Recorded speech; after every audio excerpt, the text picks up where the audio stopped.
মাত্র 10 মিনিটে ঝটপট ভাবে রেডি হয়ে যাবে এই মজাদার পরোটা। হোটেলের পরোটাকেও হার মানাবে এর টেস্ট। এভাবে পরোটা বানালে উপরটা হবে ক্রিস্পি, ভিতরেরটা হবে নরম। একদিন এই পরোটা বানিয়ে সংরক্ষণ করে রাখলে পুরো সপ্তাহ নিশ্চিন্তে থাকা যায়। সকালের নাস্তা বা সন্ধ্যার চায়ের সাথে যখন তখন ভেজে পরিবেশন করা যাবে। ফ্রোজেন বলে যে পরোটার স্বাদ নষ্ট হবে তা কিন্তু না, পরোটার স্বাদ একদমই অটুট থাকবে। যতবারই আমি এই সবজিটা এভাবে রান্না করি ততবারই কিন্তু এরকম ঘটনা ঘটে।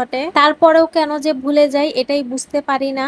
আসসালামু আলাইকুম, কি অবস্থা সবার? আল্লাহর রহমতে নিশ্চয়ই সুস্থ আছেন, ভালো আছেন। আমার হাতের এই পরোটাটা যারাই খায় তারাই কিন্তু অনেক বেশি প্রশংসা করে। খেতে কিন্তু অসম্ভব মজা হয়ে থাকে। যদিও এই রেসিপি আগেরই দেয়া আছে, তারপরেও ভাবলাম যেহেতু বানাচ্ছি আবারও নতুন করে আপনাদের সাথে শেয়ার করে দেই। তো পরোটা বানানোর জন্য এখানে 3 কাপ ময়দা নিয়ে নিয়েছি। তারপর দিয়ে দিলাম 3 টেবিল চামচ পরিমাণ চিনি, 1 চামচ লবণ, 2 টেবিল চামচ রান্নার সয়াবিন তেল। তো সবগুলো শুকনো উপকরণ খুব ভালো করে মিক্স করে নিয়েছি। তারপর দিয়ে দিচ্ছি হালকা কুসুম গরম পানি। পানিটা কুসুম গরম দিলে পরোটাটা কিন্তু নরম হয়, ঠান্ডা হয়ে যাওয়ার পরেও এটা শক্ত হয়ে যায় না, নরমই থেকে যায়। আর পরোটার স্বাদ অসম্ভব মজার হয়। পানিটা একবারে দিব না, অল্প অল্প দিব আর ডোটা মথে নিব। ডোটা যেন খুব বেশি নরম না হয় আবার খুব বেশি শক্ত না হয়, এদিকে খেয়াল রাখতে হবে। 3 কাপ ময়দার জন্য আমার এখানে 1 কাপ পানি লেগেছে। এবার ডোটাকে 2 মিনিটের মতো মথে নিয়ে রেস্টে রেখে দিব 10 মিনিট। হাতে বেশি সময় থাকলে বেশিক্ষণ রেস্টে রাখলেও সমস্যা নেই, তবে সর্বনিম্ন 10 মিনিট রেস্টে রাখতে হবে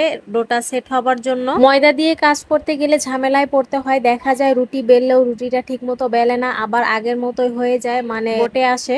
আপনাদের কারোর সাথে এরকম হয়েছে কিনা আমি জানি না। আমি কিন্তু আগে পরোটা বানাতে পারতাম না, পরোটা বেললেও ঠিক মতো বেলা হতো না, আবারও বটে আসতো, মানে ছোট হয়ে আসতো, পরোটাটা ঠিক মতো বড় হতো না। তো এটা কাজ করতে করতে শিখেছি পরোটার ডোটাকে অবশ্যই রেস্টে দিতে হবে, কাজ করতে হবে, তাহলে কিন্তু খুব সহজে পরোটা তৈরি করে নেওয়া যাবে। পছন্দ মতো ছোট বড় সাইজ করে লেচি কেটে নিতে হবে। আমি আমার সাইজ মতো লেচি কেটে নিয়েছি। এখন একটা বেলুনের সাহায্যে গোল রুটি বেলে নিব। প্রথম অবস্থায় রুটিটা আঁকাবাঁকা হলেও সমস্যা নেই। মোটামুটি একটা সাইজ মতো পরোটা বেলে নিয়েছি। তারপর দিয়ে দিলাম সয়াবিন তেল, তারপর দিয়ে দিব ময়দা। এই কাজটা আপনাদেরকে দেখেই বুঝে নিতে হবে। যারা পরোটা বানাতে পারেন তারা তো পারেনি, আর যারা এখনো ঠিক মতো পরোটা বানাতে পারেন না তারা আমার দেখানো প্রসেসিং ফলো করলে কিন্তু ইনশাল্লাহ একদম পারফেক্ট মতো পরোটা বানাতে পারবেন। একইভাবে সবগুলো রুটিকে পরোটার জন্য স্কোয়ার শেপ করে নিয়েছি। তারপর এই তো সর্বপ্রথম যেটা স্কোয়ার শেপ দিয়েছিলাম ওইটাকেই বেলে নিচ্ছি। এর কারণ এটা যেহেতু প্রথমে স্কোয়ার শেপ দিয়ে রেখেছিলাম তো এটা বেশ অনেকটা সময় রেস্ট পেয়েছে। এটা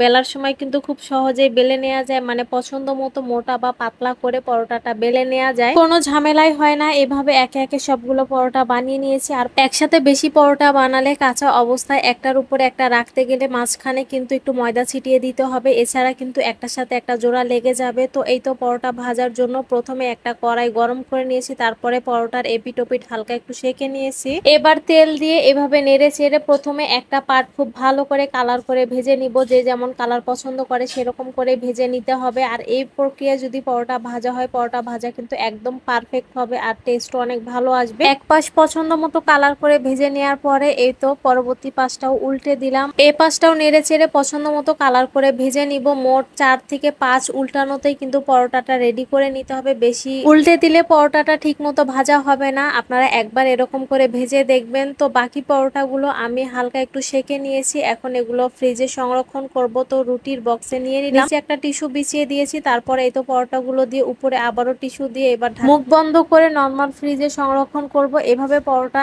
সপ্তাহ খানেকের জন্য সংরক্ষণ করা যায়, কিচ্ছু হয় না।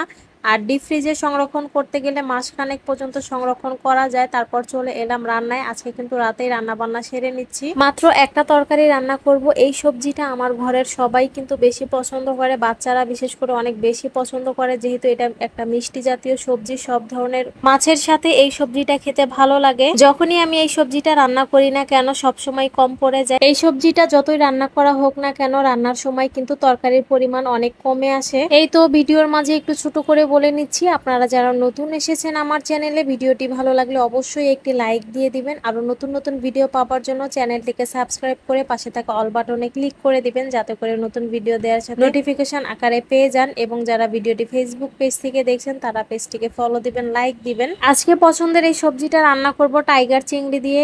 চিটাগংয়ে এই চিংড়িকে টাইগার চিংড়ি বলে। তো টাইগার চিংড়ির খোসাটা কিন্তু অনেকটাই শক্ত হয়ে থাকে আর মাথাটা নরম, তো খোসাটা সম্পূর্ণই ফেলে দিয়েছি। এখন এই তো চিংড়ির উপরের অংশের রগটা ফেলে দিব। এই তো সেজন্য একটা টুথপিক নিয়ে নিয়েছি আর টুথপিক দিয়ে এভাবে হালকা করে টেনে বের করলেই কিন্তু খুব সহজেই রগটা বের হয়ে আসে। আপনারা এখনো যারা এই রগটা ফেলতে জানেন না, অবশ্যই এটাকে ফেলে নিবেন, কেননা এতে প্রচুর পরিমাণে ময়লা থাকে। আপনারা যারা আগে থেকে জানেন যে চিংড়ির এই রগটা ফেলে দিতে হয়, তারা আমাকে কমেন্টস করে জানাতে পারেন। আর যারা আমার ভিডিও দেখে শিখেছেন তারাও কমেন্টস করে জানাতে পারেন। আপনাদের মূল্যবান কমেন্টস গুলো পড়তে কিন্তু অসম্ভব ভালো লাগে। এই তো চিংড়ি মাছ বেছে নেওয়ার পর এখন চলে এলাম রান্নায়। প্রথমে মশলাটা কষিয়ে নিব, সেজন্য এই তো পেঁয়াজ ভেজে নিলাম। তারপর লবণ, হলুদের গুঁড়া, মরিচের গুঁড়া একটু পানির সাথে মিক্স করে রেখেছিলাম, সেটা এখন দিয়ে নিলাম। নেড়ে চেড়ে মশলাটাকে হালকা একটু কষিয়ে নিয়েছি। তারপর দিয়ে দিলাম পানি, একটু পানি দিয়ে আবারও কষিয়ে নিব। তারপর দিয়ে দিব চিংড়িগুলো মশলার সাথে হালকা একটু কষিয়ে নিয়ে তারপরে সবজিটা দিয়ে দিব। আর এই সবজি থেকে কিন্তু বেশ অনেকটাই পানি উঠবে, সেজন্য আমি এই সবজিতে কোনো ধরনের পানি ব্যবহার করব না। সবজিটা দেওয়ার পরে নেড়ে চেড়ে ঢাকনা দিয়ে ঢেকে মিডিয়াম আঁচে রান্না করলেই দেখা যাবে সবজি থেকে বেশ অনেকটা পানি বের হয়ে যাবে এবং রান্নাও হয়ে যাবে। সবজিটা সিদ্ধ